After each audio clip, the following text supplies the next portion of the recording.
Hello everyone, I am Shruti Shobhan Das from Kolkata, India. Today I will present you the Equifax data breach as my capstone project presentation for my postgraduate certificate in cybersecurity from Massachusetts Institute of Technology, USA via MIT xPro and Emeritus then. Let's move on with the presentation. So today I would like to cover the listed topics in this slide. I'll start with the overview of the Equifax data breach of 2017, what happened, why it happened, and how. Timeline of the data breach to understand the chronology better, the organizational and governance issues that were responsible for the breach, and how would I have dealt incident response if I was responsible as a incident response team head or something like that. And what steps and practices could have lessened the impact, prevented, or even mitigated the breach. The key lessons learned for us as organizations, and finally, the conclusion. Let's move on. So, what happened and why it happened? Let's get to basics. So it all started when the United States Computer Emergency Readiness Team, or the US CERT, under the Department of Homeland Security, it notified multiple organizations about a vulnerability that was present in the Apache Struts 2 web application framework on March 8, 2017.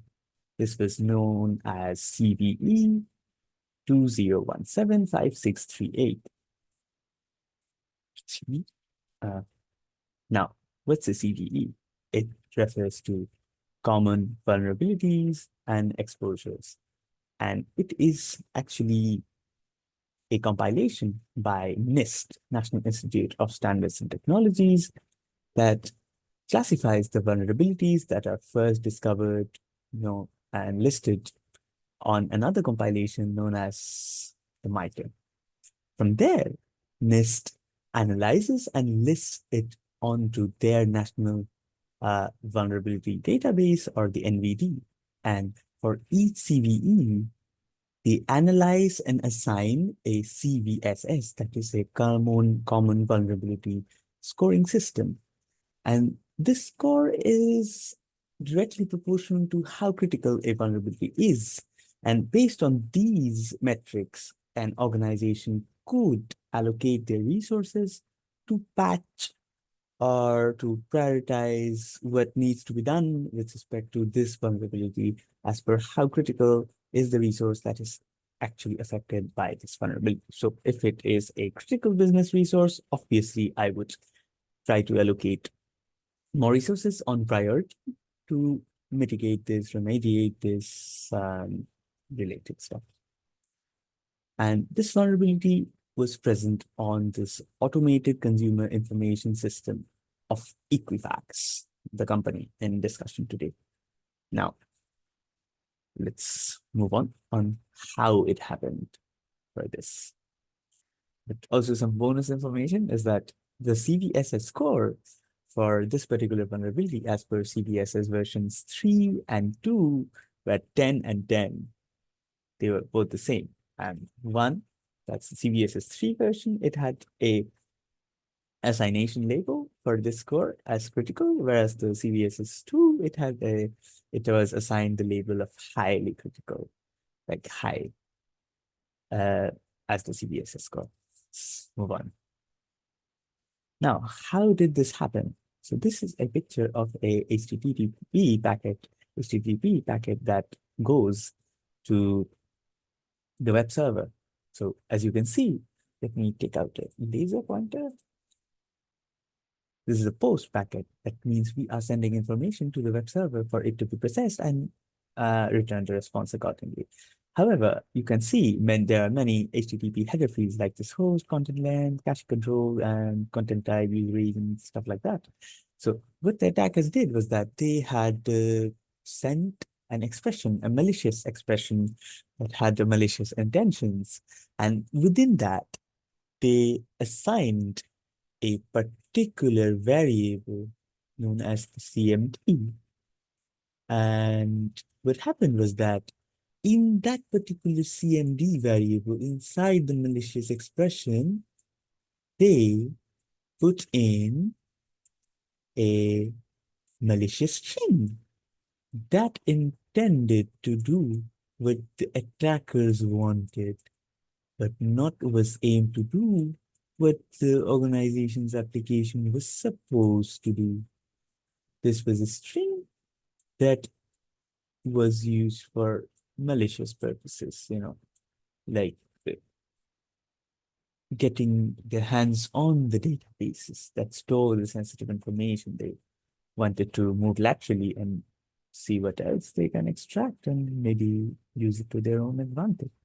This is how they were utilizing the HTTP packets that were being communicated with the web server and extracting details out, sensitive details out, to be used for their purposes. This was how they exploited. And I have referred to the NVD for this particular information. Now let's move on to the next slide. So what was the outcome of the breach? Now, the Equifax organization, it did acknowledge the breach publicly on September 8th, 2017. And the breach, in fact, had leaked the names, home addresses, phone numbers, dates of birth, social security numbers, driver's licenses, and also the credit card numbers of 209,000 individuals. And the number was pretty huge, number of people affected, because number of people affected stood at 143 million, which is actually greater than 40% of the population of the United States at that time. Now, let's see what were the risks due to the breach. Identity theft. Now, if we can see that the details of the driving license numbers were leaked, I could pretend as the police and call up the phone number that I have also received from the breach along with the driving license number to that affected consumer and be like, you were caught on the security cameras breaking a signal and you have to pay this much amount online right now at the moment, even bitcoins, because it's untraceable, it's anonymous, and yeah, you'll have to pay it to me right at the moment. Otherwise, you'll be dragged to court. So me as a scared individual, I would definitely go forward with that payment, not really verifying from my side that if I had done something like that, for sure. So this is one of the ways, and otherwise I could be a target of unintended loans, like fake loans by the attackers based on the details that they have received on my credit card. So they are applying for loans or buying stuff. I'm using my credit card details, and I am supposed to repay that off, pay that off. Also, the third thing is that recruitment of spies based on the records of people having excessive debt is that if I am an individual who is living away from my family or I have a family, but I have excessive debt due to medical or study or any personal reasons whatsoever, I would be more concerned on how can I repay this loan off if it's like very high with respect to me and my family. And I don't really earn that much that I could be able to pay that off or be in a position to pay that off. So I would be a soft target for anti-national actors to be offered money and use my resources, my information available uh, to trade sensitive information for money that the foreign actors could use and destabilize my country, destabilize the organization that these attackers are targeting. So this is another very interesting point. Soft targets of people. People are the weak points we want to explore. Now, if you go through the timeline, the US CERT, it notified the people about the critical vulnerability on March 8th, as I told previously. And after just a couple of months later, in March, it it was seen that the attackers gained access to the ACES portal, the automated consumer information system, ACES, and other systems. And Equifax detected the breach on July 29th, 2017. And just after a few months again, still a little bit later, it was they notified the public about the breach. Now, let's see the timelines. The time frame between the US CERT notification and Equifax detecting the breach is actually pretty large. It's actually 5 months. And it took approximately 76 days for the attackers to have gained access to the ACES portal, inside the Equifax network, and also uh, Equifax learning that, like detecting the breach. So it was like number points 2 and 3, it had like gap of 76 days, which is a fairly long time to actually move laterally, see what the attackers can get their hands on their network, find out which databases contain the sensitive information, and then exfiltrate to their destinations there, where they want to share. And there was a very long time of delay in between Equifax detecting the breach by themselves and also notifying to the public about the fact that the breach has definitely occurred and that these are the resources that were actually compromised or leaked from our part. Now, let's go through the discussions of what were the issues, the organization and governance issues that were responsible for the breach. I'll go one by one. These are the 5 pointers that I have picked up from the NIST cybersecurity framework, as you all may know. And let's go one by one. In fact, for the identify portion, Equifax did have critical resources that were very critical to the business and for them to carry out their business operations. Now, for these databases that store the sensitive details of its consumers, it is supposed to identify them that, okay, this is a very critical resource and there needs to be proper encryption, monitoring, or security services in a broad way to detect or protect any malicious activity.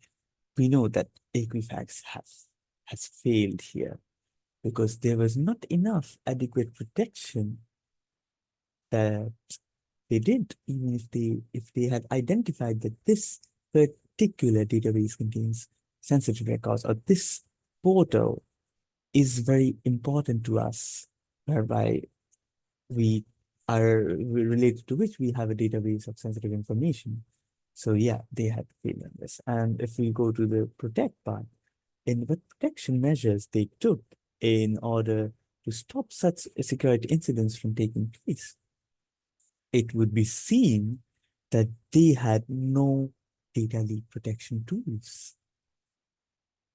And this is really surprising because it is in fact recommended to have a DLP tool if they are working under a framework of PCI DSS, that's the Payment Card Industry Data Security Standards. This is something that they were supposed to have. And even the fact that they had lacked segmentation. Segmentation means dividing of a network into subnetworks with the as per the needs. You can divide a subnetwork as per the departments, as per the resources, criticality. For example, the critical resources are in this network, less critical ones are there. Publicly available resources are kept in this network. So what happens in that case is that even if threat actor compromises one particular network, it is unable to go to the others, because the others are segmented, they are out of bounds for the attacker in that case, and maybe that in those cases there are extra security measures put in place. In terms of the detecting feature, it's like the detecting component, Equifax did fail to detect that the data was being exfiltrated from their network. And this was because they had a security tool that was responsible for decrypting, analyzing, and re-encrypting the traffic as it left the network. But the thing is that this device had failed. This device had failed to detect the data exfiltration because it had an expired SSL certificate, that is a public key cryptography certificate that enabled this device to work. This is really a careless action by Equifax, and they should have been more careful on such issues. In terms of the response, as we know that on March 8, 2017, the US CERT had notified organizations to patch up. Uh, the response mechanism in this case would have been to patch it up as soon as possible within their policies, and Equifax did have a policy of patching in 48 hours. But it had failed because otherwise this breach would not have been caused. And this is really something that Equifax has failed to do, and this is a great mistake on their part. It really caused a lot of bad impact on its business as well as the consumers. And even they had engaged Mandiant, a security investigation firm, to act on this issue, but turns out their relationship turned sour. And Mandiant had, in fact, even informed them of not like of warning and notifying about that they have a issue with patching the systems, and that they had misconfigured systems as well, but they just didn't go ahead because their relationship had turned sour. And also the response took a long time, you know, as we'll see in the next point, because there was this 40 days of delay from Equifax detecting about the attack and also completely acknowledging that the breach has happened. Excuse me. For the recovery factor, the response that Equifax had was pretty bad for their reputation as well as their business. I would focus on the 3 points that were also like the missteps amongst many by Equifax in handling the situation in the recovery component. And it's that the form where you reach out after you have known as a consumer about the breach, this form of getting compensation or guidance on what to do next and stuff, it had a arbitrary, it has a forced arbitration clause. Now, what's that? It's that all the legal disputes between Equifax and the affected party, the consumer, would be solved by a third party and not in the courts, mind you. Even their PR team had done a great mistake by redirecting people like the consumers to a website named security2017.com instead of equifaxsecurity2017.com. But it was not really a malicious domain, so they were safe. It was done by a security researcher who had good intentions in mind on awareness and stuff like that. So yeah, they did a mistake. And now, if this was directing to a malicious site like a phishing website, then it would have put more salt on the wound for Equifax and a disaster in terms of handling their reputation.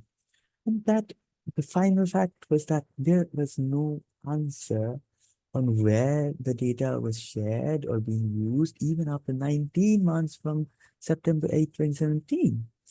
However, the US Department did formally charge 4 members of the Chinese military to be associated with the attack in February 2020.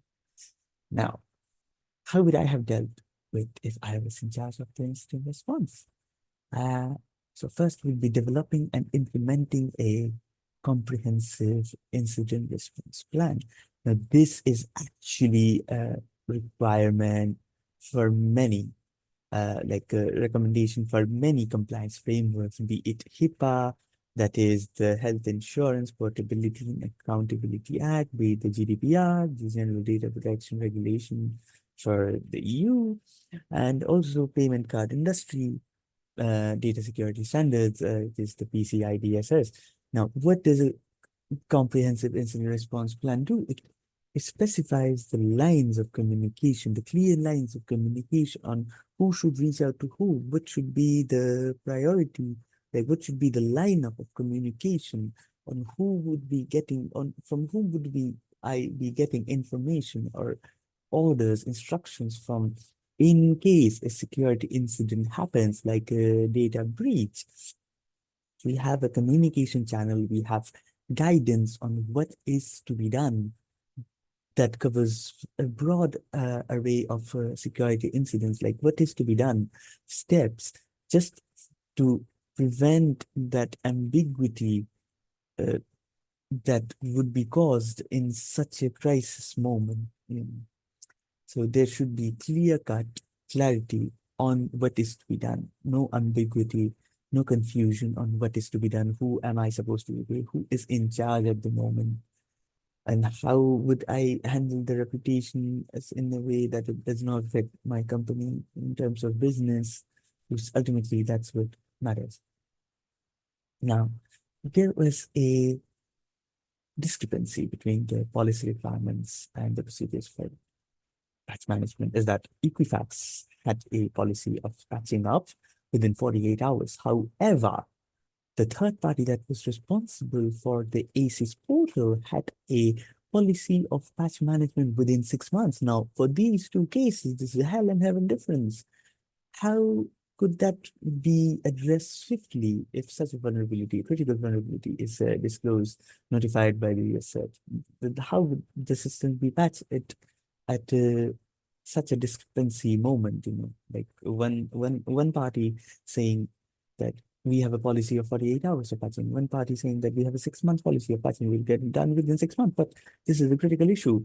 We don't have so much time to spare. And there was no really consensus on like what should be the actually mutually agreed time on patching. That caused a lot of bad impact, negative impact on the breach. For the helpline and support service that was dedicated to customers for post-breach times, it was also very much inadequate because the customer helpline mostly answered to general queries and not really highly specific queries on like checking whether a person's data has been compromised in the breach or if they are on call. And they asked the customer support on, can you set up a fraud alert? That was really not possible by the people that were handling this guidance and support service. And yeah, it was inadequate to deal with a situation that was of such gravity. And in such cases where you are seeing that the other person that you're not really physically with, but you're communicating via telephone and you can hear that that person is anxious, you do need a trained professionals to console them, to guide them in a calm manner and not really cause more stress and confusion to them. So that is really needed because incident response is not only technical but also deals with other factors like reputation as well, because this will affect things like your stocks when such a breach is disclosed in public. Now, steps and practices could have lessened the impact or prevented or mitigated the breach. If segmentation was implemented, like I said before, it would have helped to contain the attack within that particular circles where the attackers had the access to, and maybe going to some other subnetwork for some other recon activity or see what else they can hit their hands on. They could encounter some other security measures implemented on such segments or subnetworks, and it would act like a defense in depth, that is, different strategies for security just to buy them some time, maybe frustrate the attackers so that they just move on to the next target. Then it would be data minimization. Data minimization refers to storing only that minimal amount of data that they need for business purposes, for business operations. It just reduces the attack surface area, for the attackers. There's like less points of attack for the by the attackers. So you're just a bit safe. And once if you're using a data for a temporary purpose, you can just go and anonymize it. You can delete it, or maybe even aggregate that data for statistical purposes, just so that your data is not really in the form that could be much more insightful or helpful for the attackers to exploit. In fact, for frameworks like HIPAA, uh, personal health information is actually restricted to access or use by not authorized professionals. There is recommended that they have adequate mechanisms in place. So just the minimal amount to do your work. Otherwise, it's restricted to access or use. Also, reorganizing the chain of command for the organizational structure. Now, Equifax had a very interesting case, is that chief security officer and the chief information officer, they had blurry lines of responsibility, and that the chief security officer actually reported to the chief legal officer, who was not coming from a technological background. And yes, there was a problem whereby the CSO and its subordinates, they made their plans, they made the designs for security practices, but they had no control over the implementation. So there was a security and IT operations mismatch, you can say. What to do in such cases is that it is recommended that the CSO has access to the board of directors at the high level. Excuse me, better for them to have access to the CEO, so that the decisions for cybersecurity are quick, and that even the chief security officer's voice gets heard, so that it gets resources allocated for security straight from the CEO's support. And also it also instills trust amongst the consumers, that yes, they do take security seriously here, because this person, the chief security officer, man responsible for everything security, has access to the very important CEO of the company. So yeah, cybersecurity would get priority in that organization. So, and the security needs were being addressed properly. Key lessons learned. Again, I'd like to continue, is that prioritization of of cybersecurity. Of course, business is what is driving the organization, but if you do not prioritize cybersecurity and you do not invest in the cybersecurity resources, training, and also personnel, you would have what Equifax has in this case. So if they are not addressed in due time with attention, then you would run into a security incident, and that would be a disaster. And not only data breaches, it could even affect you with security incidents like ransomware attacks, where your company would come to a standstill, and you'll have to just be be engaged in gathering all the resources in terms of negotiating and stuff, or managing recovering the data and stuff. So yeah, you need prioritization of cybersecurity, so that you have the comprehensive incident response plan, you have proper training or awareness campaigns, and you have proper security tools deployed on the business environment for your organization to work smoothly. With proactive vulnerability management, you must be aware of what is happening in terms of the threat scenario outside, in the wild, on the internet, and yeah, what are the business components that can get affected by such vulnerabilities. We should, be one step ahead in terms of prioritizing the patching, see how critical that vulnerability is, and patch that accordingly, so that you can be safe from your side. You have to be one step ahead ahead of the adversarial or malicious actors, you see. So you must gather resources from the various threat intelligence sources, and that information must be coming always. So it must be the threat intelligence sources, the information coming in, it must be omnipresent, and you must apply the security hardening accordingly. Now, if we go to the last one, this is the robust access control. So you must be able to restrict the access to those who are relevant or authorized to use.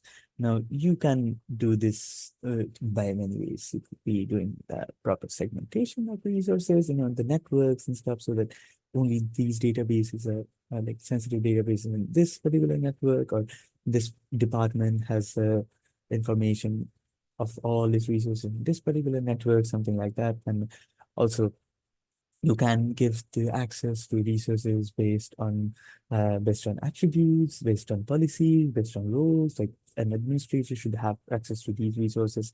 A normal customer would have access to these resources. That's role based, and you've got attributes. Person from this particular location must not be able to, like this particular geographical location must not be able to send requests to get resources from our organization at this particular point of time. So these are this time and location. These are attributes and policies. Policies, it's like how they are to be done. It addresses that particular factor in organization. So how the access will be granted and stuff, you can specify that. And these policies, they need to be updated, with time as per the security needs, as time moves ahead. And that even multi-factor authentication, it adds a layer of access control, because even if your details like the passwords and username are compromised, you can take up a device like a phone and use the OTP that is being sent to you, and you can just input it and gain the access to a particular resource. Just an extra measure of identity that you can use for accessing the resources that you're authorized to. And in conclusion, I do not have much to say. I would like to share you all. Thank you for listening up to this point of time. I hope you all like it. And that, what do we learn from this set of rules? And the final stage is that these words I really want to share with you by Otto von Bismarck is that only a fool learns from his own mistakes. The wise man learns from mistakes of others. So let us be aware of the mistakes by us and the other people who have committed those mistakes, and take the insights that we can improve upon in us, in our organization, so that we would be one step ahead in terms of cybersecurity, in terms of security. It is not possible to be 100% secure, but let us try to achieve, have a target on that, set eyes on that 100% as close as we can. Thank you. Thank you very much. Thank you, everybody.